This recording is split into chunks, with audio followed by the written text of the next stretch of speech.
Hooked honeys, and welcome back to Hooked. If you're new here, my name is Leanne, and Hooked is basically where we talk about some true crime stories and do some crochet projects together. And I want to go ahead and apologize to all my Hooked honeys. I've been emotionally distracted and I hadn't really been focused on the podcast, but I'm back and I'm better than ever. You feel me? So, on today's episode, we will be talking about Deborah Lee Miller, who was killed in Mansfield, Ohio in 1981. We will also be starting a little crop top. It's getting hot, it's getting hot outside and I'm getting ready. I've already got a little set. I got to do the finishing touches on that. And then I got a lot of this yarn, so I'm just about to use it up. So we're going to go ahead and start a little crop top. It probably comes to my shoulder blades in the back. So that's as much as we're doing. I didn't count how many stitches, but I did count rows. I'm on row 5.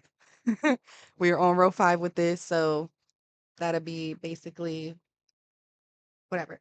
And like I said, you just go to measure that to the back of your shoulder blades, and then we'll do like a little stretchy piece for the rest of the back so it's like fitted, so it's not like too big or too small. Yeah.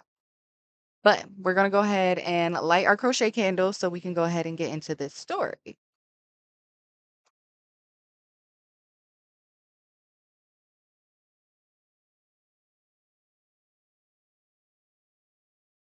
So I am going to be using a I'm pretty sure this is 4. Yeah, 4 millimeter hook. And guys, look at this. Isn't this so cute? It's a Hello Kitty freaking hook. I got it out of this. I had planned on making this for my daughter. I just haven't gotten to it yet. So yeah, but whatever. That's neither here nor there. So with this, I'm going to be starting row 6. You're going to chain 1 before each row. So keep that in mind.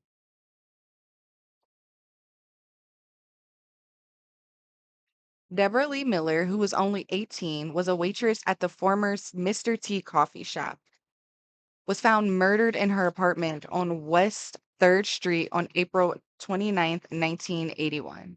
She had been beaten to death by several household items, including pots, pans, and a stove burner gate, which is basically the little thing that the metal thing that separates the burner from the actual pot so the pot doesn't burn and stuff.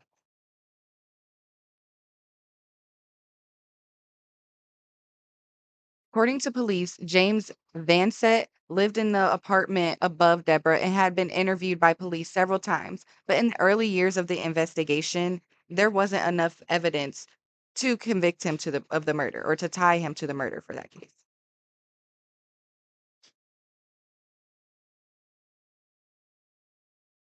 Over the past 40 years, her homicide had gone unsolved. During this time, the case had been reopened several times, and one individual continued to get investigators' attention, but not enough evidence could ever be provided to sustain an indictment. Detective Terry Butler re examined the case after a discussion with retired Mansfield Police Lieutenant Dale Fortney. He and a DNA analyst, Don Fryback, reopened the case and started all over, like from scratch, like it had just happened yesterday. With the progress in DNA technology, a formed DNA profile had begun to show itself. The DNA profile was linked to a criminal suspect, and after further investigation, it was determined that the profile belonged to James Vansett. Detective Butler contacted James at his residence in Canton, Ohio in November of 2021.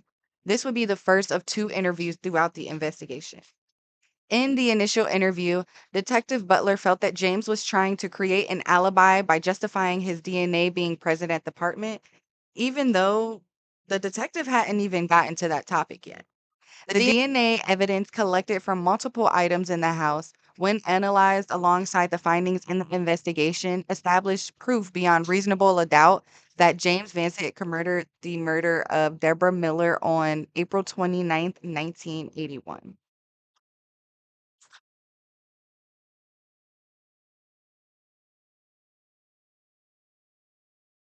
On November 18th, James, who was 68, was fatally shot after he shot at authorities with U.S. Marshals Services and Canton Regional SWAT team at the Roadway Inn in Jackson Township.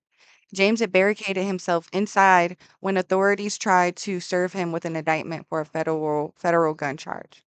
A North Canton police officer was shot in the arm during the shootout, and of course, James was killed during this.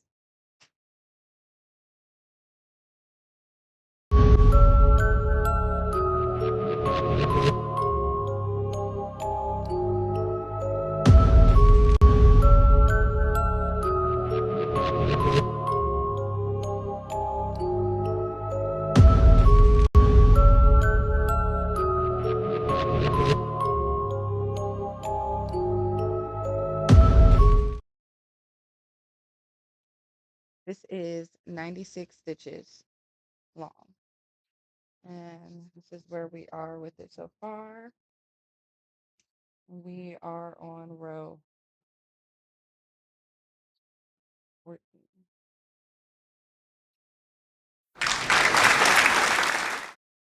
Well, my hood honeys, that was the case of the young Deborah Miller. She was only 18 years old and had her whole life ahead of her. And it was a neighbor that took that away from her. And James, of course, took the easy way out. I mean, there's no way he went into that shootout thinking that he was going to walk away.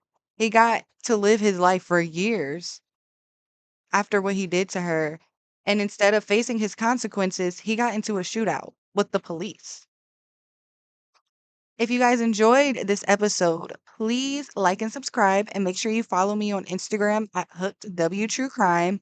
I have been working on some stuff, so I want y'all to see. Love y'all. Bye.